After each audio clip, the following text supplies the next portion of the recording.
true. Now, we see that almost exactly the same way. We saw last night completely differently. I was reading your take on it at, of course, BillO'Reilly.com, you know, the only place for news other than NewsNation. And you said you thought that Governor Huckabee Sanders was crisp and good, and that the heckling was unproductive. That's the best word for it? Unproductive? Cuomo, I got to tell you, when Biden started on, we got to crack down on fentanyl, I yelled at the television in my living room. I yelled. Hooray? Okay? What the deuce is wrong with you? Oh. You had 2 years to do something about it. You did nothing about it. And now you're telling the nation you're going to crack down? That is about as phony a line as I've ever heard. However, you don't heckle a president at the State of the Union out of respect for the office of the presidency, not the man, okay? So the far-right bomb throwers who did that were out of line, in my opinion. What about all the rest of the party that said nothing and did nothing?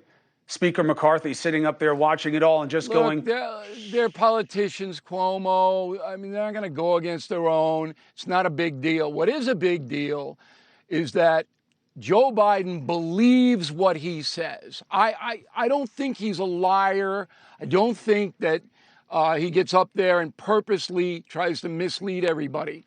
He believes what he says, but what he says, a lot of it is gibberish. Like what? It's not true. Like what? It's provably false. Like what? Like, I cut the deficit. I'm a big deficit cutter.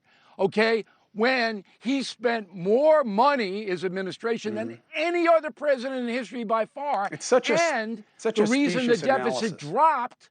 Yeah. The reason the deficit dropped was because the COVID payments ran out by order of Congress. Right. He had nothing to do with that. Nothing.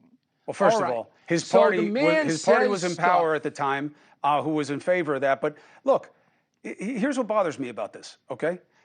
The reason that the deficit ballooned initially in the near term, right, depends how far you want to go back, is because of your friends' tax cuts and your party friends not wanting to cut. No, it matters. It matters. Don't hit me with the derangement syndrome. It matters. They didn't want to do spending cuts. I'm hitting you with facts, Cuomo. Hold on.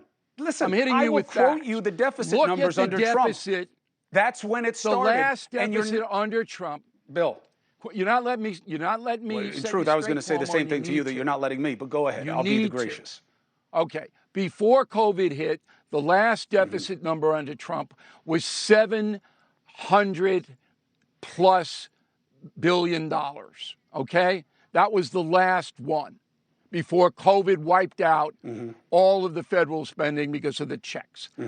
Biden doesn't come close to that this year. He's way up from that. And those are the facts, Cuomo. But the fact so you can blame Trump all day long. You cannot take the numbers before COVID and then look at a deficit after COVID when we had unprecedented spending now. in the I'm looking at further spending. First of all, I'm looking at further spending that has no COVID intrusion. Checks stopped. It's standing at $6.3 trillion. Listen, hold on. No, that's with the spending. Bill. Yeah, that's the number. No, that's the number you want. The analysis is off. No, that's the number that's there. The analysis is off on two levels. That's a number that's been approved. The analysis is off on two levels. $6.3 trillion. I heard you. The first point is, this was all about pandemic spending, okay? Your guy was guilty of spending that had nothing to do with the pandemic until the very end, that first set of checks that he authorized. I give him a pass on that, okay? The tax cuts, spending, profligate spending, more than we had seen, that he bragged about, that your friends in that party let go, but now they want to crush our debt ceiling amount by saying they must have spending cuts. They didn't do that 3 times under Trump. But forget about their hypocrisy. Okay, look. Hold on. People believe what they want to believe, Cuomo. No. They can believe what they want to believe, but they don't get their own facts. They get their own opinion. But that's what you are doing. No way. The spending under the pandemic cannot be discounted for inflation and for the deficit. The Biden administration crashed through all barriers. It is the most. They had the of meat all of the presidents, pandemic on their almost watch. combined. They had the meat of the pandemic we're on their doing watch. Post-COVID now. We're barely doing post-COVID. We're barely Look, post you it don't right have now. a They're still paying Republican COVID Party. bills. They're still You trying to don't have figure a out how much of the Republican money was Party. stolen under Trump and after Trump during Biden. We're nowhere near done accounting for it. I just think it's an unfair analysis. I also don't think he did a great All right, job fine. of telling his own story. Now, listen, I appreciate. We're never going to agree. That's okay. We're never going to agree. I'm presenting it with to the this. people. It's not just But about look, you and me. Hey, thank you for watching. Please go to newsnationnow.com, newsnationnow.com, and you can find News Nation on your television provider. And don't forget to click the red subscribe button down below. Then you will get more of News Nation's fact-driven coverage.